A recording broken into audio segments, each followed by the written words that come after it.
Hey, what's up? I'm Mac, and I am started a series on mountaineering and as well as mountaineering equipment that I feel is very helpful. And today I'm going to be talking a little bit about my glove system.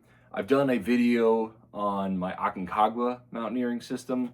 That is a whole series that I put together, but I thought I'd talk a little bit about specifically the design that I made, which is the overmitt, and how I plan to utilize that for a Denali trip, as well as general purpose mountaineering, and something that I feel like if you guys can find on the market would be really helpful. So these are the two overmitts that I have made over the time. I went to basically a tailor. It was like an older Italian lady. She's really nice. Her name's Maria, and she is actually a dressmaker, and she made this overmitt out of an old army surplus overmitts. You can buy them for like $5, and it had this like wool outer. It was really cool, and the rest of it's just like a leather palm. And I had her replace the canvas bottom with a synthetic insulated jacket that I had from REI that was just sort of sitting around. She actually made a little cinch out of the bottom. It's really cool. And then she sewed in leashes. So all in all, I spent a pretty big amount of money. This jacket, I had the jacket, but this actual overmitt that you can buy at an army surplus store was actually only like $5. They're probably a little bit more expensive now if you can find them online. And sadly, I'm pretty sure this is a 2 or 3XL.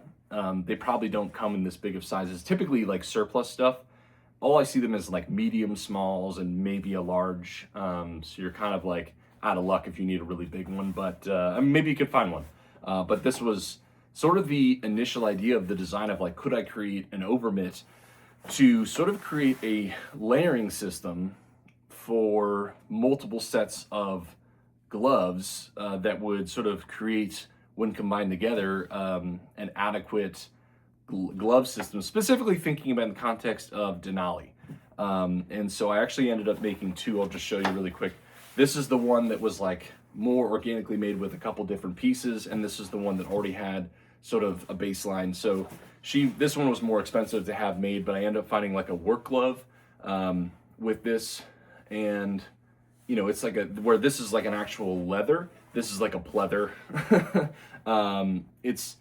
They're both not quite waterproof, but they're very water resistant. And then this has like a fleece outer, whereas this is like a probably a fleece, but it feels like more of a woolly fleece. The army would use a lot of cheap materials, so I doubt it's like true authentic wool, but it is like a warm fleece thing, and it does catch snow. I haven't used this one yet, but it does a pretty good job keeping you protected from the elements, even if it gets wet, which is really nice. The other thing I did with this jacket, this was also made from a synthetic insulated jacket. I added a leash to this one, and then there's a cinch that was made from the jacket, which is really cool. The difference in this, one, the color, but two, we lined it, more specifically, the seamstress lined it with alpaca wool on the inside. So inside of the palm of this mitten is alpaca wool, which gives it a little bit more insulation into it, makes it a little bit warmer, and even wool is really great because it's warm when it's still wet, which is really nice. So the cool thing about overmitts is you can use them a little bit more broadly than just a true mitten. You can use your medium sort of fixed work glove and create like basically a lighter mitten by putting your work glove on the inside of these. So that's something that I tend to do a lot, particularly when I'm ski mountaineering, because I'd rather bring like a liner glove, a work glove, which is pretty trim for particularly a mountain like Mount Washington. But when I add the over mittens, they create basically a nice, I would say a medium, maybe even a little bit more, like depending on certain spots, insulated mitten, which is really nice. So it kind of gives me more of a sequence and a layering system to build up, which gives me more flexibility as I'm going up or down a mountain. So the cool thing about this is I have my mittens here. These are down big mittens. This is probably pretty close to an 8,000 meter peak mitten but I have never owned one of them.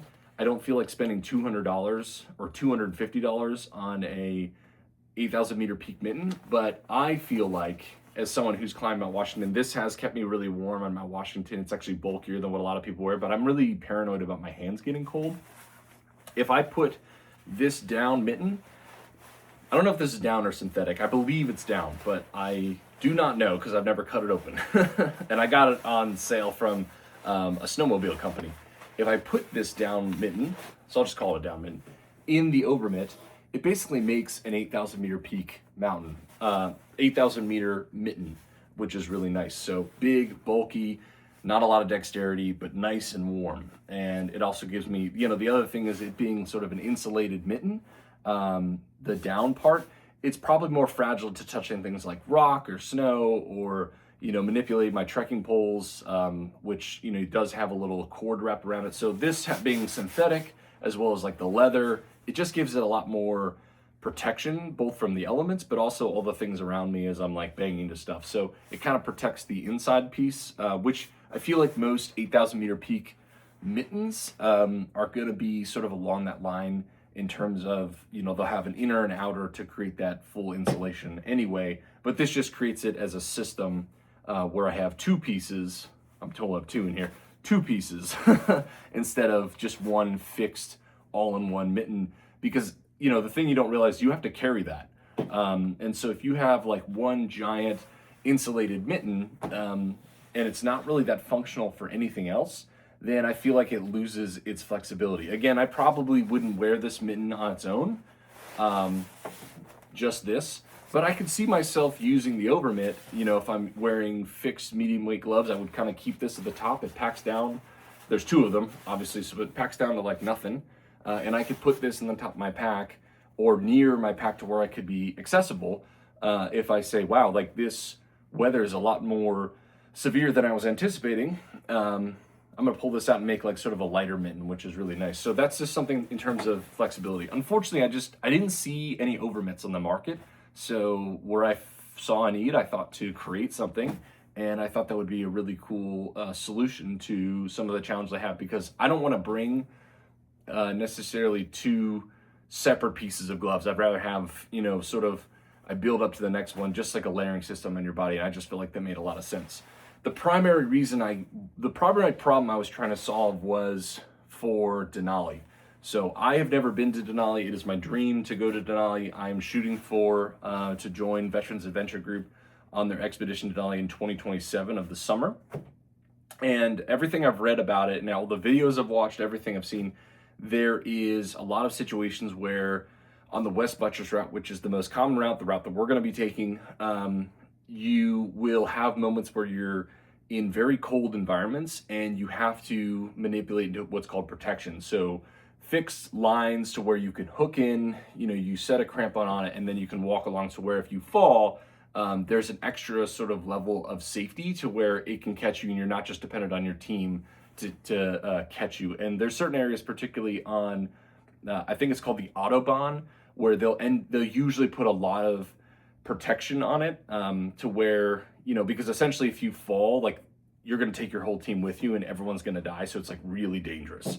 And so I was thinking, like, how can I make sure that I have a system that's keeping my fingers nice and warm, but also gives me that dexterity to where if I'm wearing, let's say, a very thick Gore-Tex glove, even with a hand warmer in it, and I have the dexterity to sort of hook into my carabiners into ropes and unhook them, but then I can also quickly, and that's the key word, is quickly, get my hands extra warm from this level. So the cool thing about this is these overmitts were designed to go over top of these gloves.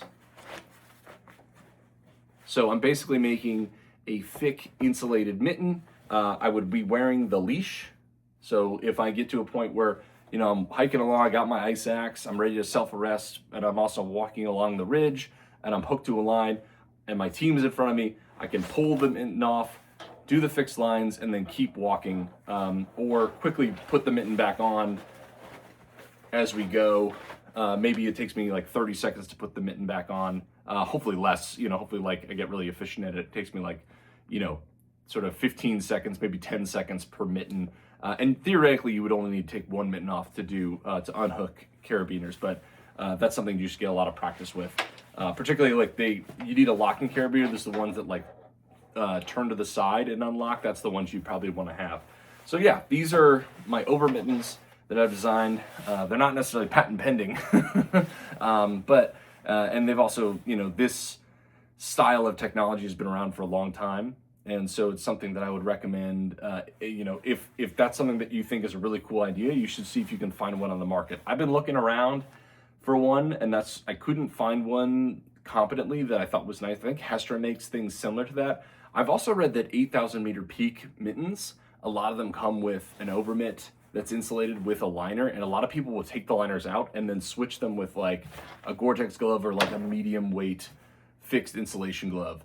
But at the same time, those are like $200-300 mittens, and I just didn't feel like that was necessary. But you know, again, you should invest in really good gear if you feel like it's going to satisfy your need and work perfectly, and then if you have it theoretically forever, because unfortunately, you know, most of us aren't going to get to go on enough trips to where our gear wears out, particularly specialized gear like that. It might be a really good investment for you. So anyway, just wanted to show you guys my overmitts. I thought they were really cool.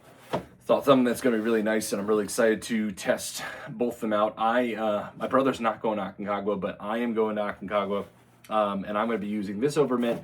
But one of my climbing partners, Scott, who's an active duty Army guy, is going to be using these ones for his system, because he didn't own like a really thick 8,000 meter mitten, and he was complaining. He's like, I really don't want to buy another thing, man. And I was like, hey man, I got this extra overmitt. So he's going to be bringing like a normal insulated ski mitten, and he's going to put them inside of this, and I think that will work perfectly for him. So yeah, should work out great. So anyway, hope this was helpful. Hope you enjoyed it. Thanks again for checking out the video. Have a good one.